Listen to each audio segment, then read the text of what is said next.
Hey, I'm Nathan, and before we start, I want you to think about something you've probably driven over 10,000 times without a single thought in your head. A railroad crossing. 2 lights, 1 gate, a bell. It looks like the dumbest machine in America. It isn't.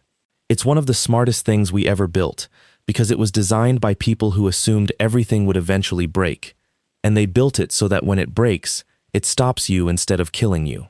Engineers call that fail-safe. Every wire in that crossing is arranged so a failure produces a red light, not a green one. Which means there is only one way to make a crossing kill somebody. You can't break it. You have to lie to it. Today's story is about a man who spent 31 years of his life keeping those lies out of the wire, and about the night his daughter called him at 1 in the morning and told him to get in the closet and not to wake his new wife. Stay with me, because what he heard through that closet door is the coldest sentence I've ever put in a script, and what he built afterward is the most patient piece of revenge I have ever had the pleasure of narrating. Fletcher Kilmer had a rule he'd stolen from a man who was dead now, and the rule was this: never trust a thing that only tells you good news. He was 58 years old, and he lived in a low brick house at the end of Sisson Ferry Road, 11 miles outside Cordray, Kansas, on 80 acres that had come down through his wife's family since a time when the deeds were still written in fountain pen. From the kitchen window, he could see the grain elevator in town, white and enormous, sitting on the flat like a docked ship. Closer than that, maybe 600 yards from his back porch, he could see the Prairie Central main line, 2 ribbons of welded rail running dead straight north to south, and the private crossing where his gravel lane met them. Wooden crossbucks, no gates. A hand-lettered sign his father-in-law had put up in 1974 that said, "Stop. Look, you only get one." He had spent 31 years working for that railroad, not driving the trains. People always assumed the trains. He was a signal maintainer, and then a signal inspector, and at the end, a signal supervisor for the Cordray division, which meant that everything the railroad used to talk to itself, the wayside signals, the interlockings, the track circuits, the grade crossing predictors humming inside those little aluminum bungalows nobody notices. All of it was his to keep honest. He'd retired at 55, and for about 4 months he had genuinely tried to be a retired person. He'd bought a boat he used twice. Then a lawyer in Hutchinson called him about a crossing fatality and asked whether it was possible for the gates to have simply not come down, and Fletcher had said, in the flat way that made lawyers love him, "Possible, no. Provable, yes. Give me 90 days of event data, and I'll tell you what that crossing was thinking every second of that night." That was the beginning of Kilmer Signal Forensics, which was a name printed on 400 business cards and, in reality, 1 man, 1 truck, 1 dog, and a workshop in a converted milking barn where the walls were covered in relays. Vane relays, biased neutral relays, big glass-cased antiques from the 1930s. Fletcher liked relays for the same reason he liked certain people. A relay cannot pretend. It is either picked up or it is dropped, and gravity is the thing that drops it, and you cannot bribe gravity. His wife Deb had died 4 years earlier, in March, of a pancreatic cancer that took 11 weeks from the first stomachache to the last morning. Fletcher had handled it the way he handled a derailment investigation, which is to say, he had handled everything and felt nothing until about the 5th month. When he'd gone out to change the batteries in the bungalow at Marrow Road for no reason at all, he wasn't employed anymore, it wasn't his bungalow, and had sat down on the gravel with his back against the aluminum and cried until he threw up. The only other person in the world who knew that had happened was his daughter, because she had come and found him. Maren Kilmer was 29, and she worked the overnight desk at the Ledyard County Emergency Communications Center, a windowless room on the 2nd floor of the courthouse annex, with 6 consoles and a coffee maker that had been declared a fire hazard twice. She had been a 911 telecommunicator for 6 years. Before that, she had done 2 years of nursing school and quit. And before that, she had ridden in her father's signal truck every summer of her childhood with a peanut butter sandwich and a notebook, writing down mileposts. People thought dispatchers just answered phones. Maren thought of it differently. A dispatcher is a person who receives the worst 40 seconds of a stranger's life through a wire and has to convert it, instantly, into an address, a category, and a set of instructions, while the stranger is screaming. She was extremely good at it. She had a voice on the radio that made grown deputies calm down, and a memory for detail that her supervisor called borderline unhelpful, because Maren noticed things that didn't fit and then would not leave them alone. Which is exactly how this whole thing started, 13 months before the night in the closet, with a memo nobody read. In September of the year before, Maren had been reviewing call audio for a quality assurance file. Routine, boring, required. And she had pulled up a fatality from the previous spring. A 71-year-old man named Lorne Vachon had driven a Buick onto the Quail Run Road crossing at 11:40 at night and been struck by a southbound freight. Closed case. Coroner ruled it accidental. Family devastated. No charges. The kind of thing that gets 4 paragraphs in the Cordray Sentinel under a photograph of a bent guardrail. But something in the timeline itched at her. The 911 call reporting the crash had come in at 11:39 and 51 seconds. The locomotive's event recorder, which the railroad had provided to the sheriff, because they always do, logged the emergency brake application at 11:40 and 34 seconds. 43 seconds. Somebody had called 911 to report a train hitting a car 43 seconds before the train's engineer put the brakes in emergency. Maren had checked it 3 times. She had checked the clock drift on the CAD system, which was synchronized to the same national time standard the railroad used. She had listened to the call. A male voice, calm, no background noise of a train, no screaming, no engine, just, "There's been a train accident at Quail Run Road and the highway. A car. It's bad." And then a hang-up. The number came back to a prepaid phone. She had written a 2-page memo. She had sent it to her shift supervisor, Nan Threadgill, and to the sheriff's traffic unit, and to the county attorney's office, and she had used the phrase, potential pre-reporting anomaly, because she was 28 and still believed you had to sound official to be listened to. Nan Threadgill had written back 4 words. Interesting. Clocks drift. Thanks. The traffic sergeant, a heavy patient man named Kurt Bagley, had called her and explained that people misdial, that timestamps are approximations, that grade crossing deaths are the most tragic and most straightforward thing he investigates, and that in 22 years he had never once seen a crossing fail. He had been kind about it. That was somehow worse. Nobody else replied at all. And that was that. And Maren went back to work.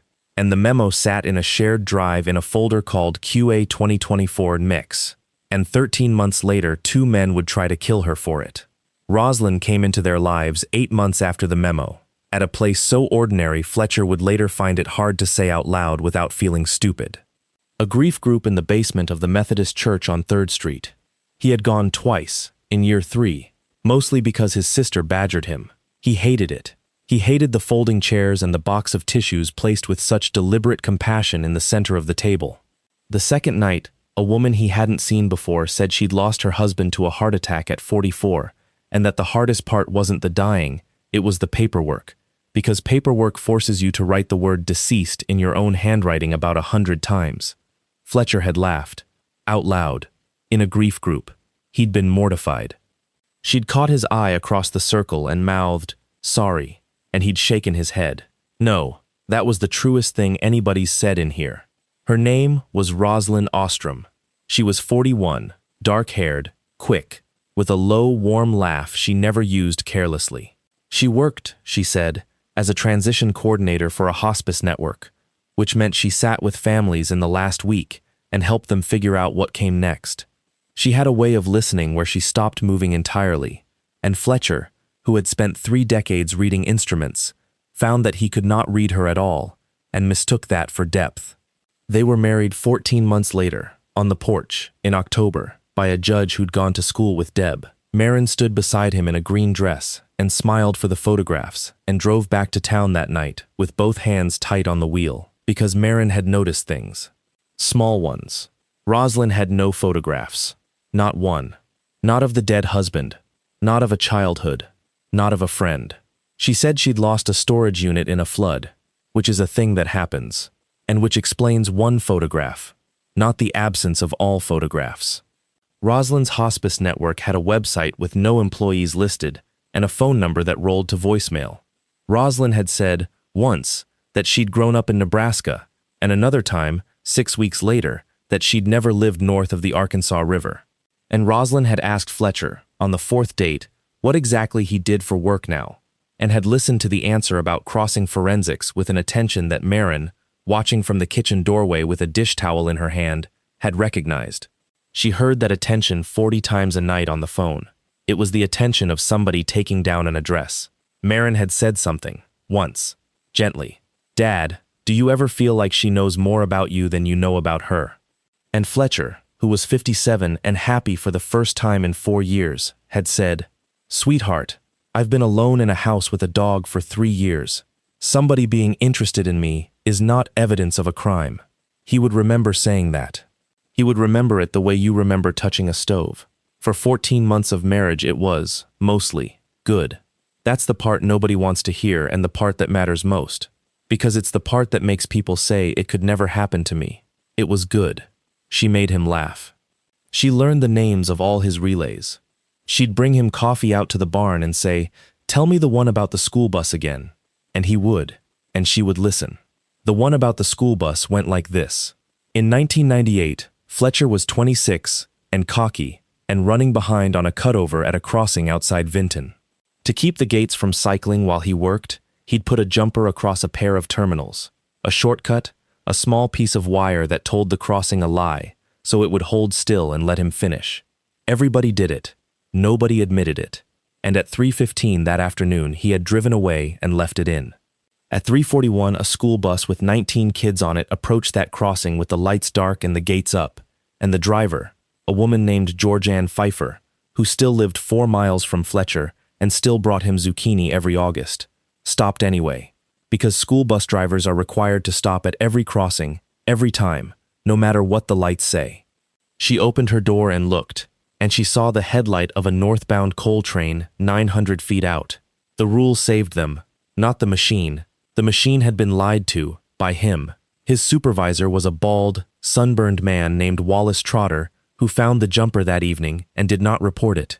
Instead, he drove Fletcher out to the bungalow at 2 in the morning, made him stand in the gravel, and said the sentence that organized the rest of Fletcher's life. The system will never lie to you, Fletch. It can't. That's the whole point of it. Only people lie. So your job, your only job, is to catch the people.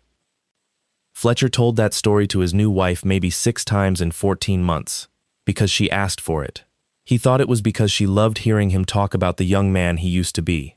He would learn, later, that she was checking whether the story had changed.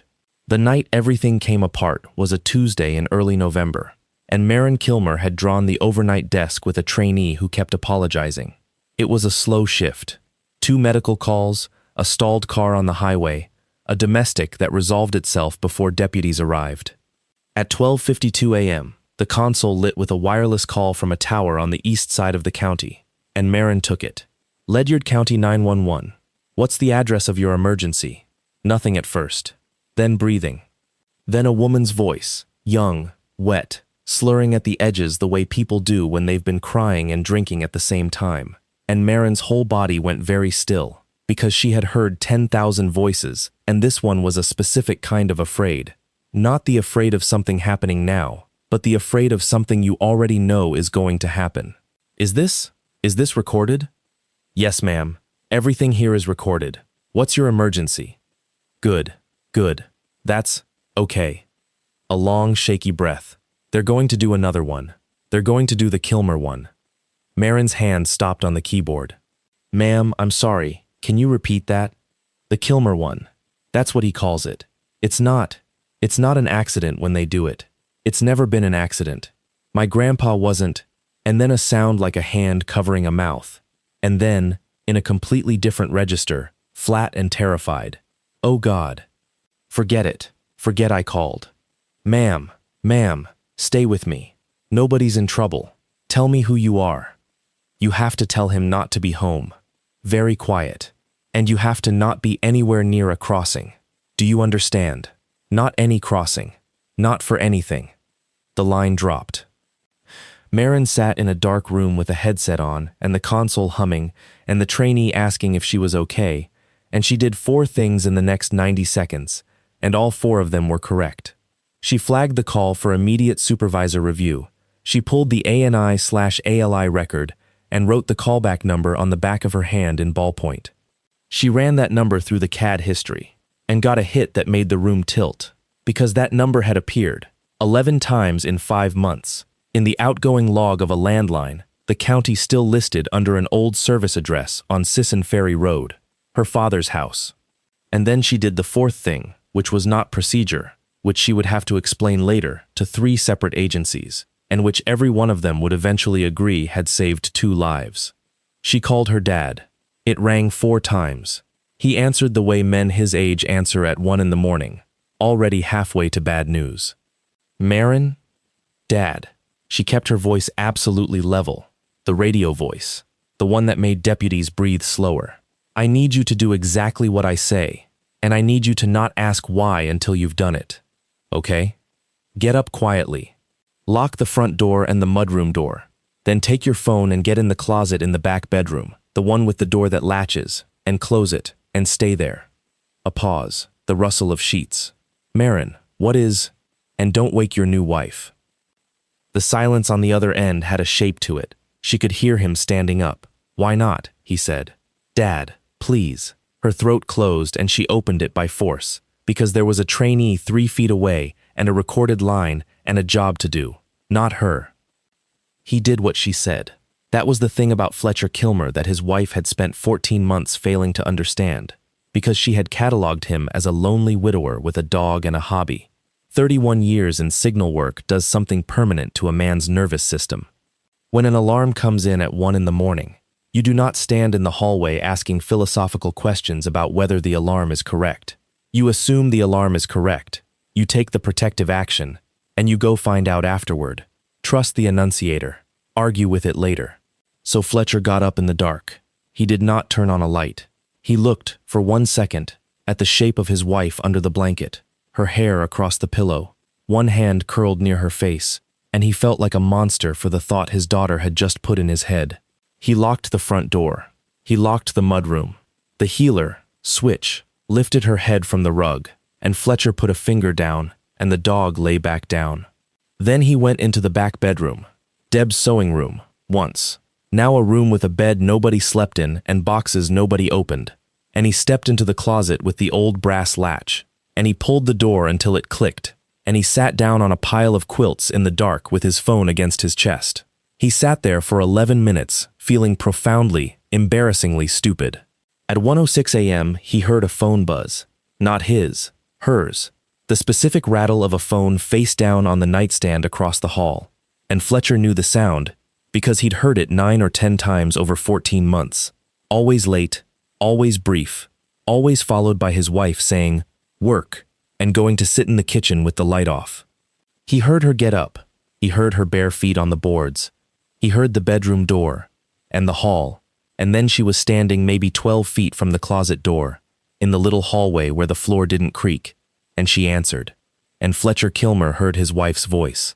He had heard that voice say, "I love you, and pass the salt and you'll be fine. You're the strongest man I know." He had heard it laugh.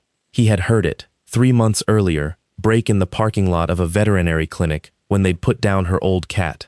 This was not that voice. It had no warmth in it at all. It was clipped and administrative, the voice of somebody reading a work order. And the change was so total that for 2 full seconds, Fletcher genuinely believed there was a stranger in his house. "No," she said. "No, he's asleep. It's fine. Say it." A pause. Then Thursday works. Marrow Road, the 218 southbound. Another pause, and something that was almost a laugh, dry, from the back of her throat. "Chandler, I don't care what Milt thinks." Milt clips the box and Milt walks away and Milt gets paid. That's the arrangement. Fletcher stopped breathing. "And the daughter first," Rosalind said. "Not after, first. She's the only one who reads the tapes." He did not move. He would think about that later, with something like awe and something like shame, that his body, which had gone electric, which was screaming at him to come through that door, simply did not move, because 31 years of standing next to live equipment had taught him that the most dangerous thing you can do in the first 10 seconds of an emergency is act. "Fine," she said. "Then handle it and call me when it's handled." Footsteps, the kitchen tap, the soft clatter of a glass in the sink, because his wife had just ordered the murder of his child and she was thirsty. And Fletcher sat in the dark on a pile of his dead wife's quilts, 30 feet from the woman he'd married, and did the only thing he had ever been good at. He started keeping a log. At 6:40 the next morning, Fletcher Kilmer came into his own kitchen, kissed his wife on the top of the head, and complained about his shoulder. This is the part of the story where people usually stop believing it, and I understand why. Everybody imagines they'd kick the door down. Everybody imagines the shouting. But Fletcher had spent 3 decades responding to alarms, and the first thing a good responder learns is that your feelings are the least useful instrument you have. He had a daughter with a target on her. He had no evidence. He had a woman in his house who, if she knew he knew, would simply move the schedule up. So he made coffee. He said his shoulder had kept him awake and he'd ended up sleeping in the back room, which explained the unmade bed and the closed closet door. He asked her what she had on today. She said 2 family meetings and a supply run. He said drive safe, and when her car turned out of the lane, he went into the barn, sat down at the bench under the relays, opened a green field notebook, the same kind the railroad had issued him for 31 years, and wrote at the top of the first page, Trouble Report, 1104-0106, HRS Sisson Ferry Road. Symptom, false clear. Then he wrote everything he could remember, verbatim, with times, the way you write up a signal failure, what you heard, what you saw, what you did not see, what you assumed. He underlined 4 things. Thursday, Marrow Road. The 218 southbound, Chandler. And he wrote a 5th line and underlined it twice. Milt clips the box. Clips, the box. He sat and looked at that for a long time, and a cold, clean feeling came up through him. The feeling he used to get in the field when a symptom that made no sense suddenly made a terrible amount of sense. Because in signal work, you clip things to rails. Then he called his daughter and told her she was moving out of her apartment that day. Maren argued. Of course she argued. She had 4 days of shifts and a lease and a cat and a strong professional opinion that they needed to call the sheriff immediately. Fletcher let her finish. Sweetheart, he said, what do we have? We have, Dad, I have a recorded 911 call from an anonymous woman who hung up, saying words about a family name. And you heard. I heard a woman I'm married to say 4 nouns in a hallway. In the dark. Through a door. No recording. Nobody else present. He rubbed his eyes. I've testified in 26 cases, Maren. I have watched better evidence than that get thrown out for breakfast.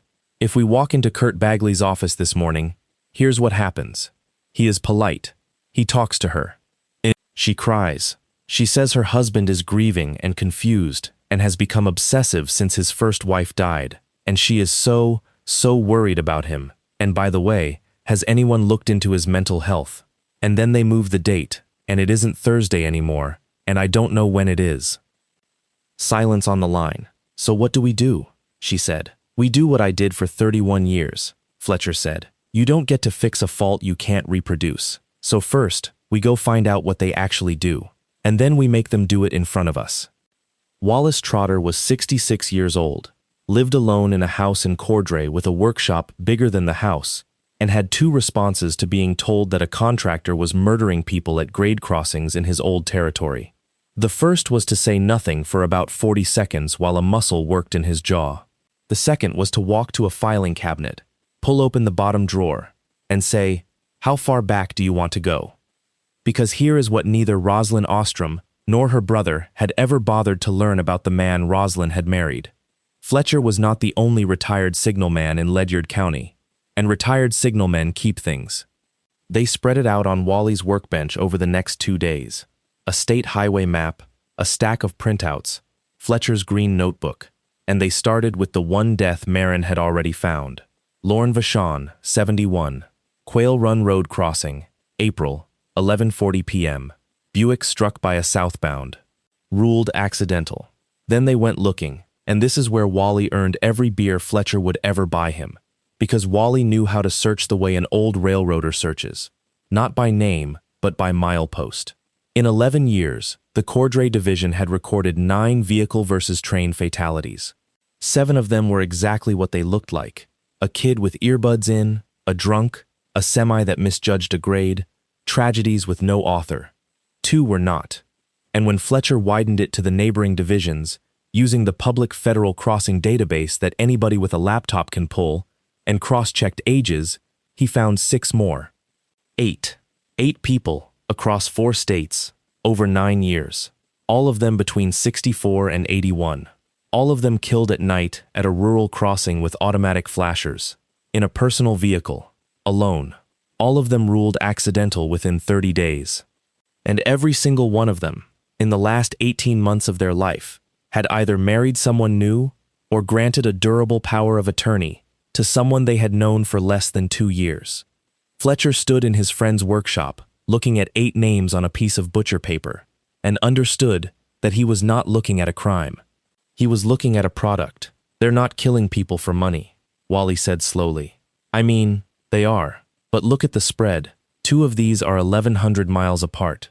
They're killing people for a method, Fletcher said. The money's whatever's on the table. The method is the business. Because think about what a grade crossing fatality is. From the point of view of somebody who wants a death to disappear.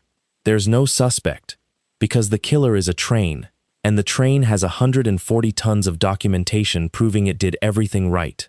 There's no autopsy fight, because the cause of death is not subtle.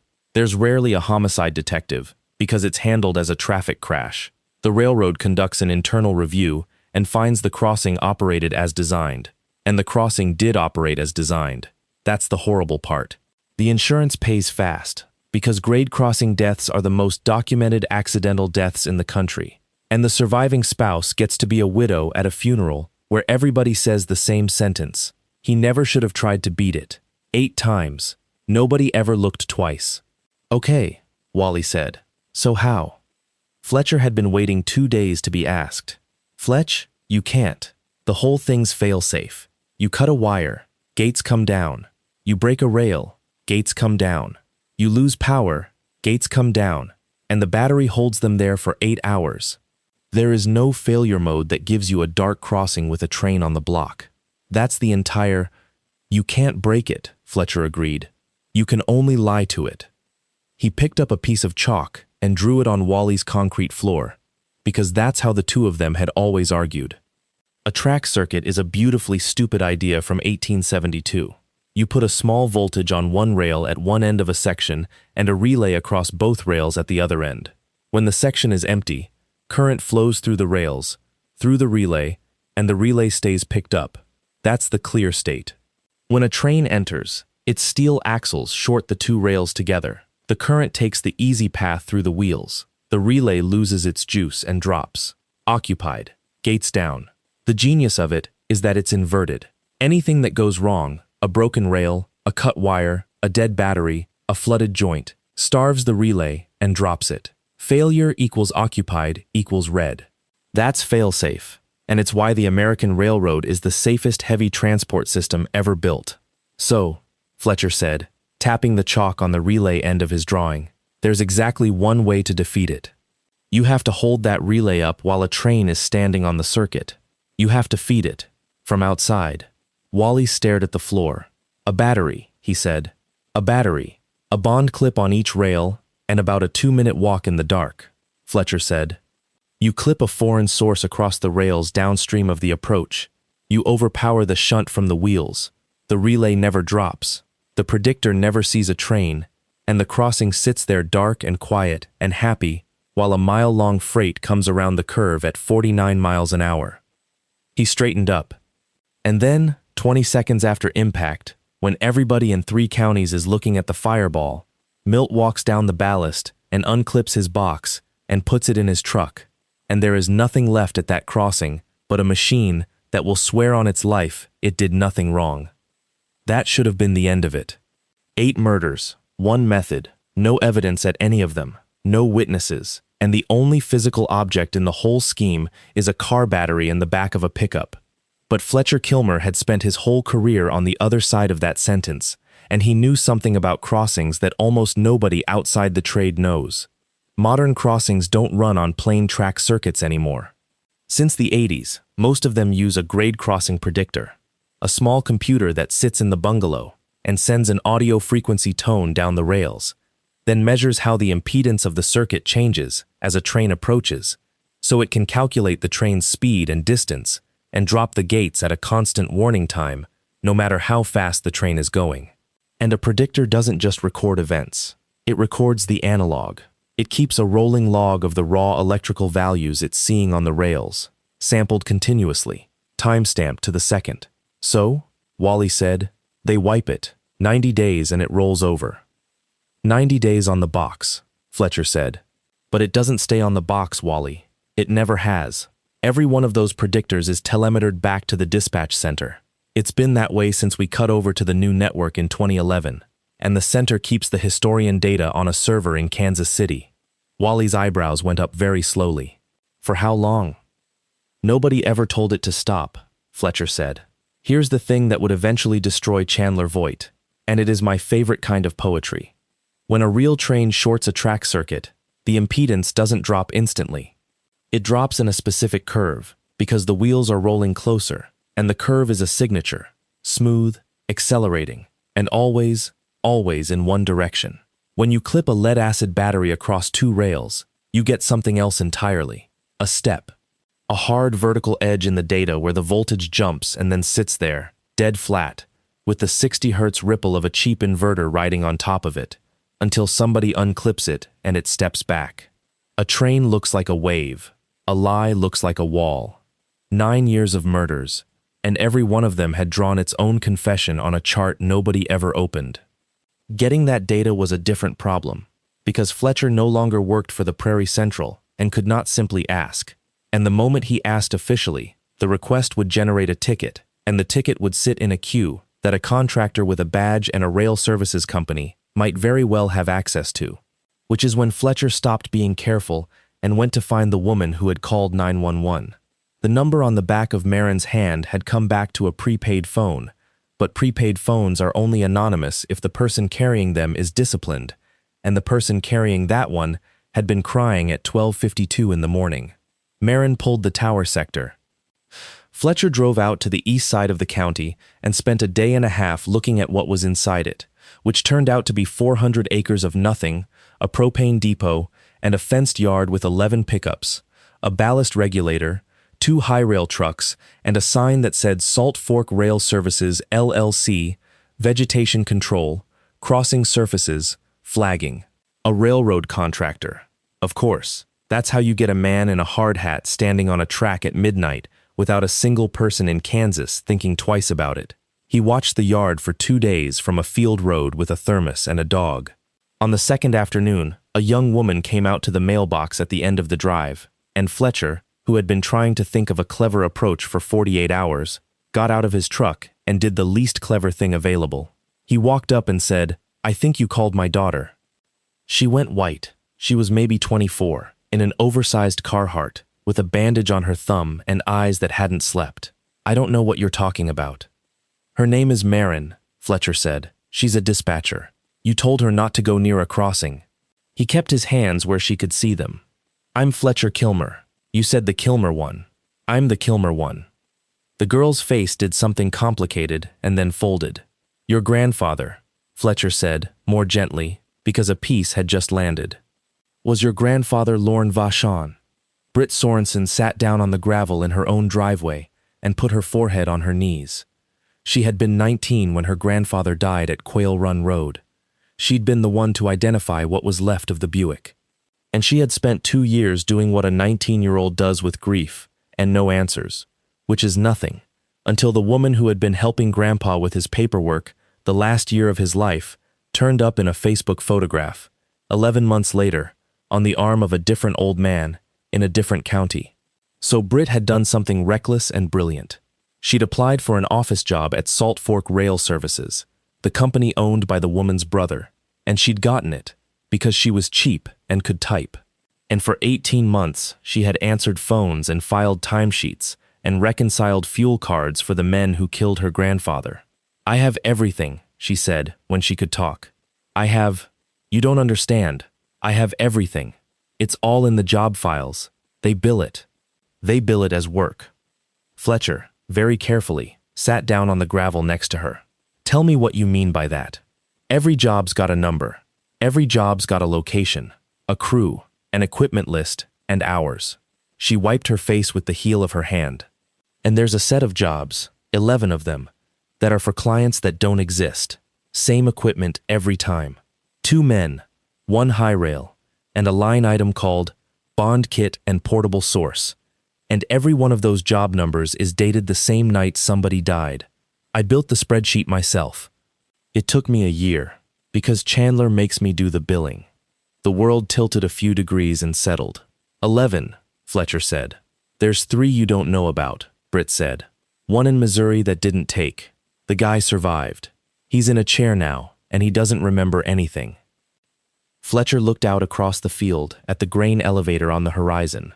Britt, he said, why did you call 911 on Tuesday? She was quiet a long time. Because I was in the office, and Chandler was on speaker with his sister, she said. And Rosalind said the daughter was the problem, not the old man. And I've been sitting on this for 18 months telling myself I was being careful. And then I heard them talk about killing a girl my age. And I got a bottle of my grandpa's whiskey out of the cabinet, and I sat in my car, and I couldn't. Her voice cracked. I couldn't be careful anymore. And that was the moment the entire theory Fletcher had been building for 5 days fell over. Because he had assumed, reasonably, arrogantly, that he was the mark. He owned 80 acres with a rail easement on it. He'd assumed they wanted the land. He'd spent 2 evenings in the county recorder's office, pulling the 1892 deed and its reversion clause, feeling very clever. They didn't want the land. They had never wanted the land.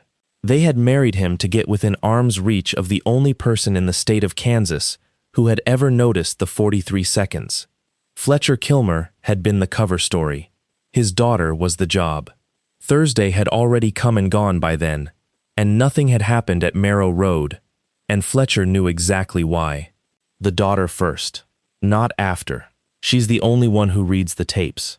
Wednesday night, while Fletcher was sitting in his kitchen making small talk with his wife about a leaking gutter, 2 men in a gray Silverado had parked 90 yards from Maren's apartment building on Ash Street and waited 4 hours for a red Corolla that never came home. Because at 4 o'clock that afternoon, Maren Kilmer had signed a leave of absence form, packed a duffel and a cat carrier, and driven 310 miles to a lake cabin in Missouri belonging to Wally Trotter's brother-in-law, where she paid cash for groceries and did not use her phone. And because the first half of the job never happened, the second half never launched. Chandler Voigt was many things, but he was not sloppy about sequence. If the dispatcher disappeared the same week her father died at a crossing, somebody would finally look. So the schedule stalled. And a stalled schedule, for a man like Fletcher, is the whole ballgame. Every fault he had ever chased in 31 years came down to one question. Can you make it happen again while you're standing there watching? He now had 3 weeks, and a wife who was getting impatient. He could see it. That was the strangest, loneliest part of that November. Watching a woman he had loved, and in some horrible mechanical way still reacted to, come apart in small increments across a kitchen table. Rosalind had started asking about Maren twice a day, and then apologizing for asking. She'd started leaving the house at odd hours. Once he came in from the barn and found her standing in his office with a drawer open, and she'd smiled and said she was looking for stamps, and Fletcher had said the stamps are in the roll top, and gone back out to the barn and stood in the dark with his hands shaking so hard he had to hold the bench. He kept the log. Every day. Times, quotes, mileage on her car, which he read off the odometer every morning while she showered. It would eventually run to 61 pages, and a federal prosecutor would call it the single most disciplined civilian evidence file I have ever received. On the 9th day, he made his phone calls.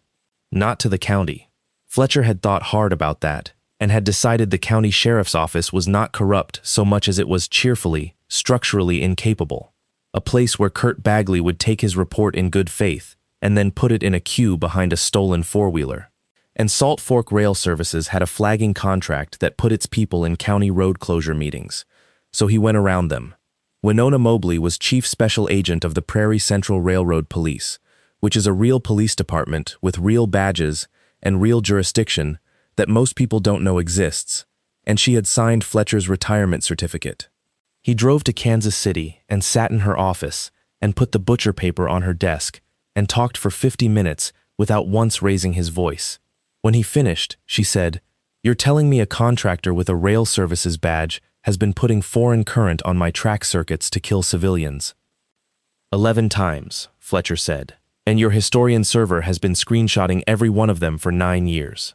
Mobley picked up her phone and said 7 words that changed everything. "Get me Aronson at the bureau, today." Special Agent Dov Aronson was 39, ran a small violent crimes and major offenses squad out of the Wichita office, and had the useful quality of not pretending to understand things he didn't. He asked Fletcher to explain the track circuit 4 separate times, each time with a different question, until he could draw it himself. Then he said, "Okay, and this data, it's a graph?" "It's a number," Fletcher said, "sampled a few times a second, for 9 years, at 400 crossings. And you can look at a number and tell me somebody was murdered." Fletcher opened his laptop. It had taken Mobley's people 6 days to pull the archives. Fletcher had spent 3 of them and 2 nights not sleeping. And what he put on the screen in that conference room was 11 charts, printed identically, dated across 9 years and 4 states. 10 of them looked like this: a smooth, clean, falling curve as a real train came down the block. And then at some point in the approach, a hard vertical step, like a wall dropped into the middle of a wave, and a flat plateau riding a faint 60 hertz ripple, holding for between 2 and 4 minutes. And then a step back up, 30 to 90 seconds after the impact time in the police report. "That's a man clipping a battery to the rail," Fletcher said. "That's a man standing in the dark with a car battery and 2 clamps, holding the crossing's eyes shut, and that's him unclipping it after." Aronson looked at the 11th chart, which was different. The step was there, but ragged, and it fell off early. "What's that one?" "That's Missouri," Fletcher said. "That's the one where the man survived. His clamp slipped." Nobody said anything for a while. "Mr. Kilmer," Aronson said finally, "I've been doing this 14 years. I have never had a case walk in the door already proven." "It isn't proven," Fletcher said. "It's demonstrated. Those charts prove that somebody put current on those rails. They don't prove who, and a defense expert will stand up and say it was a bad bond, a wet joint, induced current from a parallel power line, and a jury will hear 11 possible explanations and go home." He closed the laptop. "You've got 11 bodies and a spreadsheet from a bookkeeper. What you don't have is a man's hands on a clamp." "So we surveil them," Mobley said. "For how long? They've got no schedule. They wait for a target." Fletcher took a breath, because he had been building toward this sentence for 11 days and he still didn't want to say it. "There's one way to know exactly where 2 men will be standing, at night, in the middle of nowhere, with a battery in their hands." Aronson understood before he finished. "No," he said. "You give them the job back," Fletcher said. "They fought about it for 6 days. The Bureau's position, which was not unreasonable, was that you do not run an operation whose central element is a live freight train and a human being. Mobley's position was that she could put a train wherever she wanted. The prosecutor, an unsmiling woman named Solveig Braun who had tried 3 rail crime cases and lost none of them, said she needed the clamp on the rail and a voice on tape ordering it, and without both she'd get a conspiracy count that a good lawyer would knock down to nothing. And Maren Kilmer, who drove back from Missouri and walked into that conference room without asking anybody's permission, ended the argument in about 90 seconds. "You're all talking about me like I'm evidence," she said. "I've worked 1,100 night shifts. I have talked 4 people out of dying. I know exactly what the risk is, and I know exactly how the risk gets managed, because managing it is literally my job." She looked at Aronson. "You want a girl to be somewhere so 2 men will come to her. Fine. But I'm not going to be a bystander in a plan I'm the middle of. I'm going to be in the room when you build it, and I want a radio." Aronson looked at her for a second and then, to his enormous credit, laughed. "Okay," he said, "you get a radio." What they built over the next 11 days was, in Fletcher's opinion, the finest piece of signal work of his life, and he never got paid a dime for it. The theory was simple. Chandler Voight's crew needed 3 things. A target who would predictably be at a specific crossing at a specific time, a train scheduled to be there, and darkness.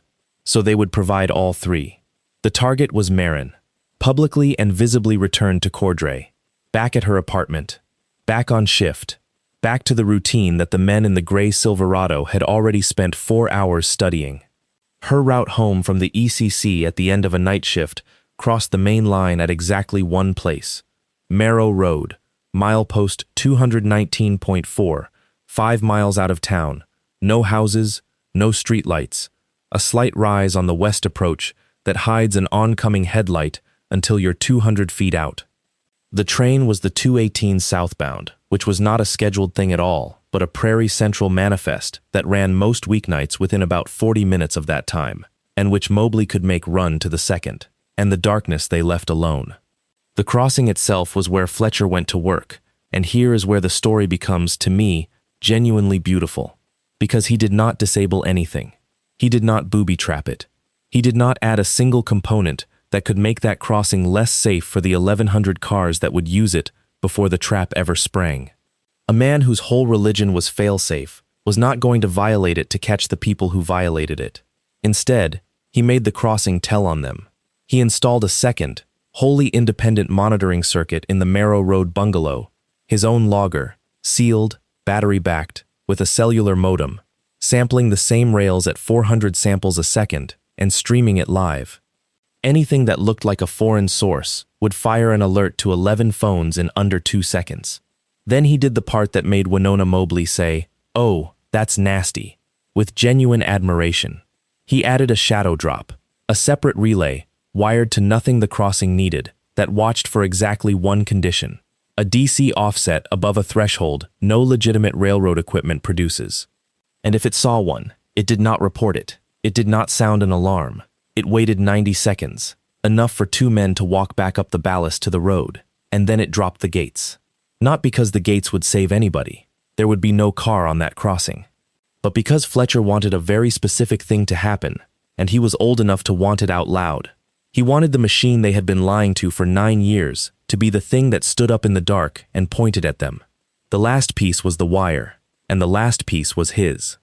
Aronson had wanted a technical team to put a device in the house. Fletcher had said no and won, because a technical entry into an occupied residence takes a warrant, and a warrant takes probable cause, and the probable cause was going to have to come from somewhere. So on the 19th of November, Fletcher Kilmer taped a recorder the size of a stick of gum to his own chest under a flannel shirt, walked into his own kitchen, and had a conversation with his wife. He asked her, gently, whether she thought Maren was doing okay. He said he was worried, because she'd taken that leave and come back different. He said, and this was the hook, and he had rehearsed it for 3 days with a federal prosecutor, that Maren had told him she was thinking of pulling that old memo out again, the one about the timestamps, that she'd said maybe she'd send it to the railroad this time instead of the county. He watched his wife's face do absolutely nothing at all, which was its own kind of answer. That night, at 11:40, Rosalind Ostrom stood in the hallway where the floor didn't creak and made a phone call, and this time there was a microphone 11 feet away in a closet with a brass latch. "It has to be this week," she said. "She's going to file it." "No, Chandler, listen to me. Listen. The old man's useless. He's a hobbyist. He cries at commercials. It's her. It's always been her." A pause. "Wednesday. She's on nights Wednesday. Marrow Road, the 218. Tell Milt the same as always. Clip it, walk away, and come back for the box after. And this time tell him to actually check the clamp." She hung up. She stood there in the dark for a moment, and then she went into the bedroom and got into bed beside a man she thought was asleep, and put her hand on his back, and said, "Love you." Fletcher would testify about that sentence. He'd be asked to repeat it 3 times. The 3rd time, the courtroom would be so quiet you could hear the havoc. Wednesday, the 26th of November, was cold and clear, with a quarter moon and a wind out of the northwest at 9 miles an hour. And at 1:52 in the morning, there were 41 people within a mile of the Marrow Road crossing, and not one of them was visible. There were 2 FBI surveillance teams in a drainage culvert and a hay barn. There was a Prairie Central Railroad police tactical element in a windbreak of Osage Orange 300 yards north. There were 4 Kansas Highway Patrol units staged at intersections in a 5-mile ring, engines off. Detective Bernadette Shull of the Ledyard County Sheriff's Office, the one county officer anyone had trusted with it, and who had spent the previous 2 days quietly furious about the 4 crash files she'd never been shown, sat in an unmarked car at the county road with a shotgun across her lap. Solveig Braun was in a mobile command post in a grain co-op lot with a phone in each hand. And in the Marrow Road Signal Bungalow, in the dark, sitting on an overturned bucket with a laptop on his knees and a healer asleep against his boot, was a 58-year-old retired signal maintainer wearing a headset, watching a green line. At 2:03 a.m., a gray Silverado came up the county road with its lights off and stopped 180 yards short of the crossing. At 2:06, 2 men got out, hard hats, orange vests, because of course. A rail contractor's crew on a track at 2 in the morning is the most invisible thing in rural America. The taller one, Milton Hasker, 44, twice divorced, a man who would tell a federal jury he'd been paid $11,000 a job and had never once asked what for, carried a black plastic case the size of a toolbox down the ballast slope and walked 40 yards south of the crossing. The second man, a 19-year-old named Kobe Rath who had worked at Salt Fork for 5 months, stood at the top of the slope with a flashlight he didn't turn on. In the bungalow, Fletcher watched a flat green line and did not breathe. At 2:09:14, the line jumped. Not a curve, a wall, a hard vertical step and a flat plateau with a faint ripple riding on it, exactly like 11 charts printed on a conference room table in Kansas City. And Fletcher Kilmer put his fist against his mouth and made a sound he was not proud of. "Source on the rail," he said into the headset, and he was astonished at how steady his voice came out. "Confirmed 4 in DC, Marrow Road, 2:09:14 seconds. It's on." "Copy," said Aronson. "All units hold." Hold. Because they weren't done. They needed the rest.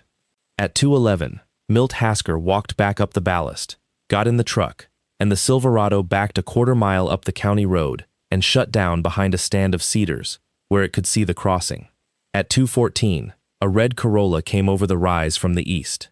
It slowed. It stopped, 20 feet short of the rails, exactly the way a person stops when the lights aren't flashing and something is still telling her not to go. It sat there with its engine running. There was nobody in it. It was on a remote throttle rig a bureau tech had built in a garage in Wichita, and Maren Kilmer was in the command post 2 miles away, with a radio in her hand and her father's voice in her ear. And she has said since that those were the longest 90 seconds of her life, listening to a car she had driven since she was 23, sit on a railroad crossing in the dark. At 2:16:40, a mile and a half north, a locomotive came around the curve at Grimes Siding. It was not the 218 manifest. The manifest was tied down at Cordray Yard with a crew reading magazines. This was a single unit, running dark, with a road foreman at the throttle and 11 federal agents in the trailing car. And it was doing 12 miles an hour, and it was going to stop 400 feet short of Marrow Road. But the crossing didn't know that. The crossing knew nothing at all, because a man had clipped a battery across its eyes. And so the flashers stayed dark, and the bell stayed silent, and the gates stayed up, while 190 tons of locomotive came down the block toward a car sitting on the rails. Which is the exact moment, and I want you to sit with this, that a machine built in 1872 and a man who'd spent 31 years defending it did something that had never been done before.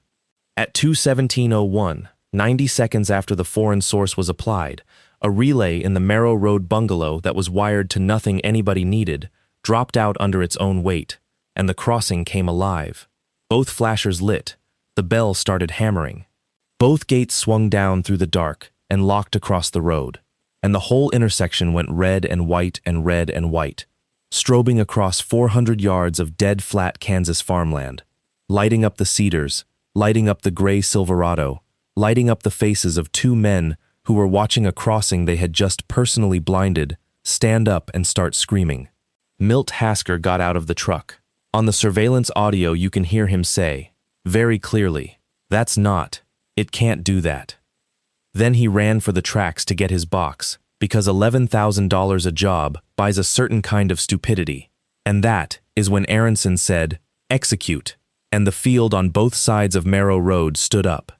They took Hasker face down in the ballast 8 feet from his own battery, which was still clipped to the rails and still lying to a machine that had already told on him. They took Kobe Rath in the cedars, with his hands already up and his flashlight still off. They took the Silverado without a shot fired. Chandler Voigt was arrested at 2:41 a.m. in the office of Salt Fork Rail Services with a laptop open in front of him and a phone in his hand, on which he had just texted his sister the word done. And Rosalind Ostrom was arrested at 2:44 a.m.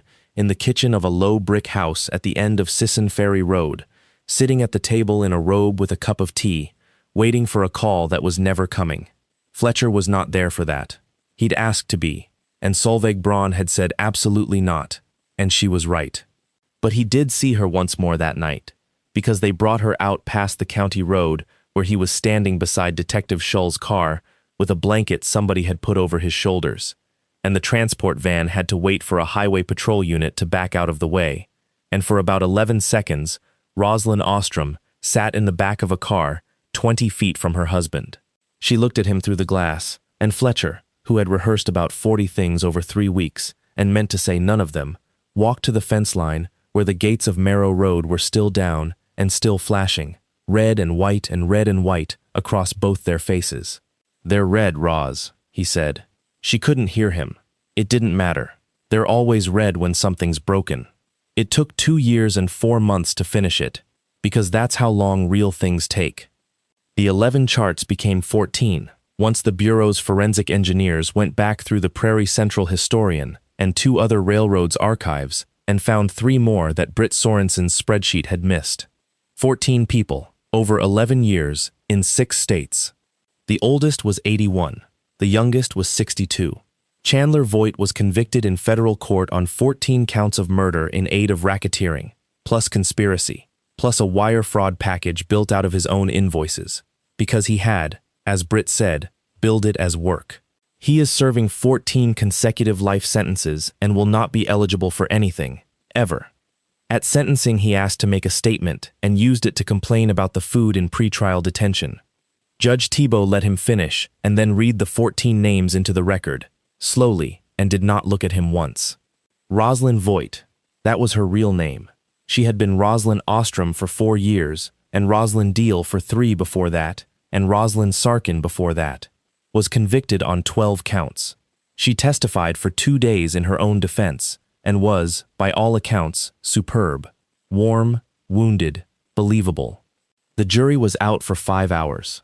She got life without parole, and she is in Hazleton, and she has not stopped filing appeals. Milton Hasker pleaded out at 11 counts and got 55 years for handing them everything, which is what happens when you are the man holding the clamp. Kobe Rath, 19 years old and on the job 5 months, took a plea for conspiracy and testified for the government and got 40 months, and the last anybody heard he was in Nebraska doing HVAC. Dr. Percival Kranz, the county coroner who had signed 4 of the 14 death certificates in under a week each, was never charged with anything, because incompetence isn't a crime. He surrendered his license after the state board found he had performed no external examination on 3 of them. Sergeant Kurt Bagley took early retirement. He wrote Fletcher a letter, longhand, 4 pages, and Fletcher has never told anybody what was in it, except to say that he wrote back. Britt Sorensen testified for 6 hours and never once cried on the stand. She cried afterward, in a stairwell, with Maren Kilmer sitting next to her not saying anything, which is a specific skill dispatchers have. She's 27 now.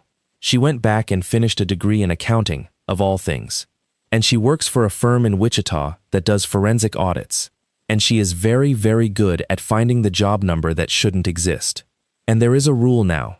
It's in the Federal Register under a number nobody can remember, and it requires grade-crossing warning systems on Class I track to retain continuous analog approach data for 5 years instead of 90 days.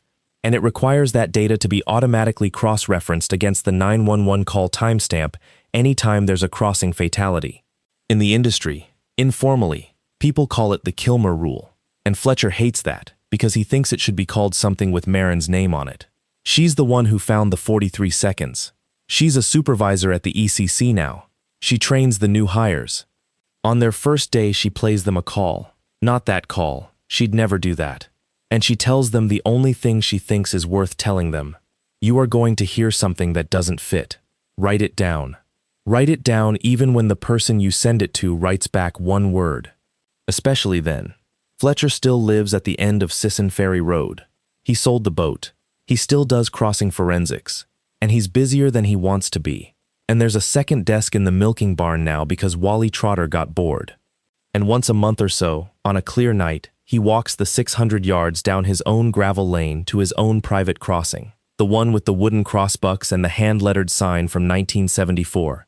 And he stands there and looks north up the straight rail until he can see the headlight of something coming. And he waits for it, and he lets it go by. It's the only machine he's ever completely trusted. It has never once told him a lie. So that's the story, and I want to leave you with the part that has genuinely rearranged something in my head since I first read the case file. Because it isn't the twist, and it isn't the arrest, it's the design. Fletcher Kilmer built his whole life on a principle that a bunch of dead engineers figured out in the 1800s.